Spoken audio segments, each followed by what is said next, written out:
Good morning, students. Welcome to online classes. I hope all are well. Stay home, stay healthy, be safe.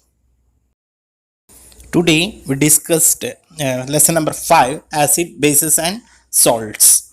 In this chapters we discussed about that what are acids and bases, indicators, what are indicators, and what is a neutralization reaction. Okay, so and the last topic is the different neutralization reactions that takes place in everyday life. Okay, these are the topics which we clear in this chapter. Okay, substances that we use in our daily life can be classified as acid, bases and neutral substances. देखो हमारे daily life में जो substances देखते हैं acid से, basis से और neutral substances होता है. सो हम हमारे घर पे भी देखते हैं कि एसिड से, बेसिस से और न्यूट्रल सब्सटेंसेस है. So for example lemon juice. देखो लेमन जूस आपने देखा ही होगा, आपने टेस्ट करके ही देखा होगा आपने उसको. It is acidic in nature. और कैसे है हम बताएंगे आगे. और baking soda solution is basic. Baking soda so हम बोलते हैं जो कॉमनली इन हिंदी मीठा सोडा बोलते हैं, वो क्रिस्पी पकौड़ा बनाने के लिए या ढोकले में डालते हैं, फिर जो सॉफ्टी स्पॉन्जी होने के लिए. सो दैट इज बेकिंग सोडा. ये बेसिक इन नेचर होता है. और कॉमन सॉल्ट, हमारे घरों में जो कॉमन सॉल्ट रहता है जो सब्जी में डालते हैं, दैट इज ए न्यूट्रल होता है. ओके, सो ये लेमन जूस एसिडिक होता है और ये नेचुरल एसिड्स होते हैं. फिर ओके, एक मिनरल एसिड होता है, एक नेचुरल एसिड होता है. मिनरल एसिड ये जो फ्रूट्स में हमें मिलता है, जो फ्रूट्स में के अंदर, वेजिटेबल्स के अंदर जिसमें भी मिलता है जो मिनरल, वो है नेचुरल एसिड से. मिनरल एसिड से जो फूड जो फैक्ट्री से फॉर्मेशंस करते हैं, प्रोड्यूस करते हैं, जैसे फॉर एग्जांपल आगे हम देखेंगे दैट इज सल्फ्यूरिक एसिड है और नाइट्रिक एसिड है, हाइड्रोक्लोरिक एसिड से. ये सारे हैं दैट इज मिनरल एसिड्स बोलते हैं हम. फिर ओके, सो न्यूट्रलाइजेशन रिएक्शन से क्या होता है देखेंगे हम बाद में. ये इसमें दिया है that is sodium chloride is a salt formed by the neutralization reaction. मतलब सोडियम जो सॉल्ट फॉर्मेशन हुआ है वो न्यूट्रलाइजेशन रिएक्शन से फॉर्मेशन हुआ है. Okay, so acid is derived from the Latin word that is acer, means sour. यानी acid का जो taste है sour है. Say for example, you have a taste the tamarind, vinegar, orange, lemon, unripe mangoes. ये सारा test देखा होगा आपने, ऑरेंज का, विनेगर का, टैमरिंड का. इन सब में भी देखना आपको टेस्ट है सोर लगेगा, यानी खट्टा टेस्ट देगा. फिर ओके ओके, और एसिड्स में हम देखेंगे वीक एसिड्स भी होता है और जनरली वीक एसिड्स प्रेजेंट होता है फ्रूट्स के अंदर, इसीलिए हम टेस्ट देख सकते हैं. और मिनरल एसिड्स होता है जो वो बहुत स्ट्रॉन्ग एसिड्स होता है जो हम एवर टेस्ट कभी नहीं देख सकते हम. It is highly coercive in nature, यानी जल जाता है हाथ में डालते ही. ओके, और सम मिनरल्स एसिड्स का नाम बताया है, देखो मैंने अभी बताया था थोड़ी देर पहले. सो सल्फ्यूरिक एसिड है, हाइड्रोक्लोरिक एसिड है, नाइट्रिक एसिड है, फॉस्फोरिक एसिड्स है. तो इसको हम एग्जांपल्स दिया है, इसको हम मिनरल्स एसिड्स बोलते हैं. ये फैक्ट्री से बनाया जाता है और इसका यूजेस कहाँ कहाँ में लिया जाता है. फर्टिलाइजर बनाने के लिए, केमिकल्स, डाइस, एक्सप्लोजिव्स यानी फटाके में, सब में, बॉम्ब्स में बनाने के लिए यूज़ में लिया जाता है. डिटर्जेंट्स, सर्फ वगैरह बनाने के लिए, प्लास्टिक से, एंड वेरियस सब्सटेंसेस. ओके, ये सारे हमें मिनरल्स एसिड से जो यूजेस बताया गया है जो. फिर okay, next, minerals acids also have a sour in taste like natural acids. Okay, मैंने अभी बताया था मिनरल एसिड्स भी सोर टेस्ट होता है और coercive in nature. So they burn the skin, अभी बताया था, डैमेज कर देता है skin and flash, Burns holes in clothes and damages would. Would को भी डैमेज करता है, क्लोथ्स को भी बर्न कर देता है. So they should be handled with extreme care. इन सबको हमें बहुत केयरफुली से हैंडल करना चाहिए, mineral acid specially in the lab also. Okay, so bases के बारे में देख रहे हैं हम, that is substances like baking soda, soap etcetera. ये सारे बेसिस में आता है. और बेसिस का टेस्ट क्या है, that is bitter in taste. और आपको पता है एसिड का टेस्ट बताया था सोर, एंड बेसिस का जो टेस्ट है बिटर इन टेस्ट। और ये स्लिपरी और सोपी टू टच, यानी हाथ में रखते हैं जैसे सोप को कैसे टच करेंगे स्लिपर होता है ऐसे होता है, और सोपी टू टच जैसे रहता है। Okay, this is also known as a basis and the nature of the substance is basic, इसका नेचर है बेसिक से। ओके, जैसे कौन से सब्सटेंस है हमें घरों में देखते हैं कि उसमें बेसिक सब्सटेंसेस है, जैसे सोप्स, डिटर्जेंट्स, एंटासिड्स यानी टैबलेट्स, जो एंटासिड्स जो स्टोमक के अंदर अगर एसिडिटी ज़्यादा हो जाता है तो एंटासिड टैबलेट्स लेते हैं जो, और लाइम वाटर यानी चूने का पानी, so that is lime water, ये सारा बेसिस में आता है। और window cleaner etcetera, these are all called as a basis. इस बेसिस में भी स्ट्रॉन्ग बेसिस भी होता है और वीक बेसिस भी होता है फिर। ओके, सो इसमें लाइम वाटर कैसे प्रिपेयर, साइंस लैंग्वेज में लाइम वाटर को कैल्शियम हाइड्रोक्साइड बोलते हैं, चूने का पानी, चूना लेके उसके अंदर पानी डाल देंगे तो उसका जो वाटर होता है उसको हम बोलते हैं lime water. Okay, this is about that lime water. इसको फिल्टर करेंगे तो वाटर अलग हो जाएगा, that is makes that lime water.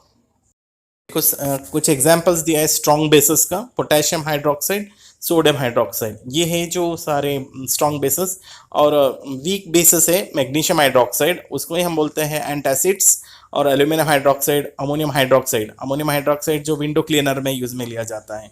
Okay, और बेसिस किस किस में यूज में आता है, क्या क्या बनाने के लिए, मैन्युफैक्चर करने के लिए यूज में आता है, दैट इज सोप से, डिटर्जेंट से।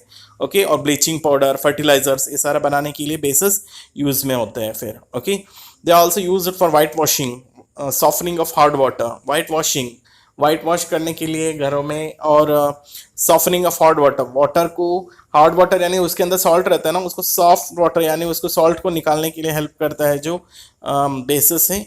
और क्लींसिंग एजेंट, वही सोप डिटर्जेंट क्लीन करने के लिए एजेंट में यूज में लिया जाता है।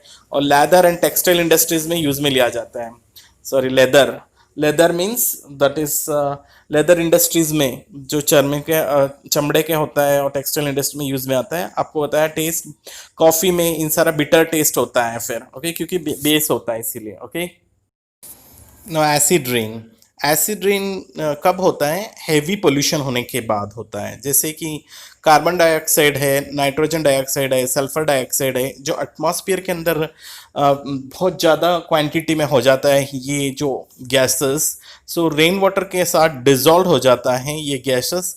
सो नाइट्रिक एसिड फॉर्मेशन होगा या कार्बनिक एसिड फॉर्मेशन होगा, कार्बन डाइऑक्साइड ज़्यादा होगा तो कार्बनिक एसिड, नाइट्रोजन डाइऑक्साइड ज़्यादा होगा तो नाइट्रिक एसिड फॉर्मेशन हो जाएगा और डिजॉल्व होकर रेन वाटर के साथ। और सल्फर डाइऑक्साइड है, सल्फ्रिक एसिड के साथ मिक्स होकर वो रेन वाटर में डिजॉल्व होने के बाद एसिड रेन फॉर्मेशन होता है। इससे बहुत ज़्यादा डैमेजेस होता है मॉन्यूमेंट्स को, और ये वेजिटेशंस को, प्लांट्स को, इंक्लूडिंग ह्यूमन बींग्स को भी अफेक्ट करता है, एनिमल्स को भी अफेक्ट करता है। ओके, नेचुरल एसिड्स, इसमें देखो नेचुरल अकरिंग एसिड्स में हमें जो नेचर में मिलता है, जो सिट्रिक एसिड किस में मिलता है, लेमन एंड ऑरेंजेस से। और लैक्टिक एसिड मिलता है मिल्क एंड कर्ड से मिलता है।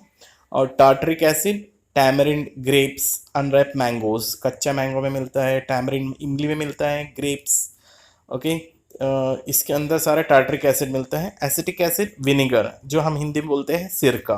ओके, और एप्पल्स में कौन सा एसिड मिलता है, मैलिक एसिड्स। और टी में टैनिक एसिड्स। और ये जो स्टिंग ऑफ बी और एंट्स जो काटते हैं नेटल्स, ये जो हमें बी है, एंट जो काटता है, उसके अंदर कौन सा होता है, फॉर्मिक एसिड्स। ओके, आंवला सिट्रस फ्रूट है जो एस्कॉर्बिक एसिड्स होता है, उसके अंदर विटामिन सी पाया जाता है जो आंवला के अंदर। और स्पिनच में, टमाटोज में ऑक्सैलिक एसिड्स, उसके अंदर ये एसिड्स प्रेजेंट होता है, ऑक्सैलिक एसिड्स। और प्रोटीन के अंदर एमिनो एसिड्स प्रेजेंट होते हैं। This are the natural occurring acids. इस टेबल में आप देखेंगे strong acids and weak bases. देखो कार्बनिक एसिड है, वीक एसिड है। और फिजी ड्रिंक्स, जो आप ड्रिंक्स पीते हो, कोको कोला, थम्स अप है, जो इसके अंदर कार्बनिक एसिड प्रेजेंट होता है, वो वीक एसिड होता है। और हाइड्रोक्लोरिक एसिड, ये स्ट्रॉन्ग होता है, ये digestive use in the stomach, हमारे स्टोमक के अंदर हाइड्रोक्लोरिक एसिड प्रेजेंट होता है, ये स्ट्रॉन्ग एसिड है। सल्फ्रिक एसिड है, ये कार बैटरीज में, एंटी रस्ट पेंट में यूज में लेते हैं और फर्टिलाइजर्स बनाने के लिए यूज में लिया जाता है फिर। ओके, ये स्ट्रॉन्ग एसिड है। और नाइट्रिक एसिड है, स्ट्रॉन्ग है ये भी, और इसका यूज कहाँ पे, मेकिंग फर्टिलाइजर्स। और फॉस्फोरिक एसिड ये भी स्ट्रॉन्ग है, use for making fertilisers and explosives. जो एक्सप्लोजिव्स बनाते हैं ना, फटाके बनाने के लिए, ये सारे यूज में लिया जाता है फॉस्फोरिक एसिड। ये स्ट्रॉन्ग एसिड होता है। ओके, जो सब्सटेंसेस के अंदर बेसिस प्रेजेंट से बताया गया इस टेबल में, मैग्नीशियम हाइड्रोक्साइड ये प्रेजेंट होता है, मिल्क ऑफ मैग्नीशिया, ये भी पहले बता दिया था। Milk of magnesia ant acid बनाने के लिए यूज में लिया जाता है। जो स्टोमक के अंदर एसिडिटी ज़्यादा बढ़ जाता है तब एंट एसिड लेते हैं, उसके अंदर क्या होता है, मिल्क ऑफ मैग्नीशिया, ये वीक बेस होता है। और अमोनियम हाइड्रोक्साइड ये विंडो क्लीनर में यूज में लिया जाता है, जो प्रेजेंट होता है विंडो क्लीनर में, और ये भी वीक बेस होता है, बता दिया था मैंने। कैल्शियम हाइड्रोक्साइड, और ये प्रेजेंट होता है लाइम वाटर के अंदर, सो ये भी वीक बेस होता है फिर। और sodium hydroxide and potassium hydroxide ये प्रेजेंट किस में होता है, सोप के अंदर, ये स्ट्रॉन्ग बेस होता है। और ये भी कोरोसिव इन नेचर होता है। अगर ज़्यादा मात्रा में अगर सोडियम हाइड्रोक्साइड और पोटेशियम हाइड्रोक्साइड सोप के अंदर यूज आ जाता है तो फिर वो हाथ थोड़ा जलन महसूस होता है, क्योंकि ये भी कोरोसिव नेचर है, कौन सा, bases. Now we go to the topic is indicators.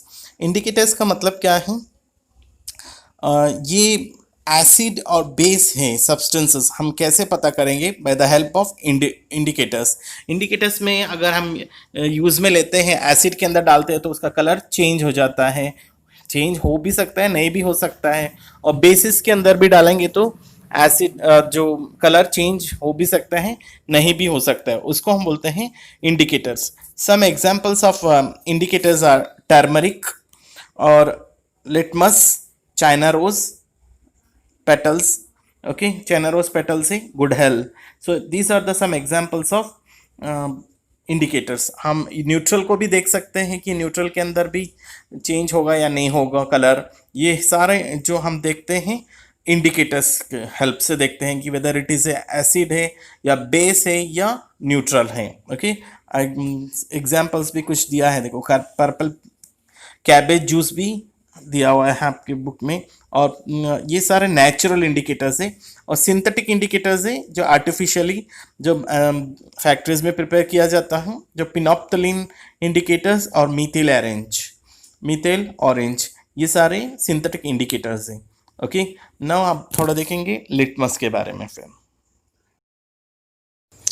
Litmus a natural indicator है, और ये किससे फॉर्मेशंस हुआ है, लैकेन से फॉर्मेशंस हुआ है।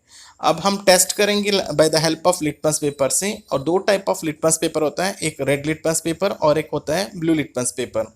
और रेड लिटमस पेपर में अगर हम एक दो ड्रॉप एसिड डालेंगे तो वो कुछ भी चेंजेस नहीं होगा, रेड का रेड ही दिखाई देगा। अगर हम ब्लू लिटमस पेपर में 1-2 ड्रॉप्स हम एसिड डालेंगे तो वो क्या हो जाएगा, ब्लू लिटमस है जो रेड में चेंज हो जाएगा। इससे पता चलता है कि ये एसिड है या बेस है। और अगर हम बेस लेंगे तो हम रेड लिटमस पेपर के अंदर 2-3 ड्रॉप्स बेस डालेंगे तो उसके अंदर क्या हो जाएगा, चेंज इनटू ए ब्लू कलर। रेड कलर जो लिटमस है वो ब्लू कलर में चेंज हो जाएगा। अगर ब्लू लिटमस में डालेंगे तो बेस कोई भी कलर चेंज नहीं होगा। इस तरह से हम by the help of the litmus paper we can identify that substances are acidic in nature or basic in nature. Next natural indicator is turmeric. Okay, litmus भी नेचुरल इंडिकेटर है। Next है turmeric है, और turmeric को हम use में ले सकते हैं एज ए इंडिकेटर। एक ब्लॉटिंग पेपर लेना, उसके अंदर पेस्ट कर देना, तो हल्का सा पानी लेके उसमें टर्मरिक को उसमें ब्लॉटिंग पेपर के ऊपर पेस्ट कर देंगे तो वो एक एज ए इंडिकेटर जैसे वर्क करेगा। ओके, और ये बेसिक सोल्यूशन है। ये क्या होता है, एसिडिक सोल्यूशन, कोई भी एसिड का सोल्यूशन होता है उसके ऊपर डालेंगे टर्मरिक के ऊपर तो वो क्या होगा, कोई भी चेंजेस शो नहीं करेगा, जो कलर है टर्मरिक का एज इट इज दिखाई देगा। अगर हम बेस सोल्यूशन डालेंगे टर्मरिक के ऊपर, जैसे सोप सोल्यूशन बनाएंगे, थोड़ा सोप को पानी लेके उस टर्मरिक के अंदर हम 2-3 ड्रॉप डालेंगे तो ये चेंज हो जाएगा कलर में, ब्राउन रेड कलर में हो जाएगा फिर। ओके, आप घर पे भी करके देख सकते हो, इजीली चेंज हो जाएगा कलर। अगर सोप सोल्यूशन टर्मरिक के अंदर डालेंगे तो ब्राउन रेडिश ब्राउन कलर में चेंज हो जाएगा। और जैसे लेमन जूस ले लो आप, एक वो भी मिल जाएगा घर पे, उसके अंदर डाल के देखो वापस वो कुछ भी चेंज नहीं रहेगा फिर। और न्यूट्रल सोल्यूशन जैसे सॉल्ट है, उसका थोड़ा सा पानी डाल के देखो, वो उसमें भी कुछ भी चेंजेस नहीं होता है। ओके, नेक्स्ट क्लास देखेंगे हम कुछ नेचुरल इंडिकेटर्स और पीएच स्केल क्या होता है, और कुछ टेबल हैं, और neutralisation reaction in everyday life.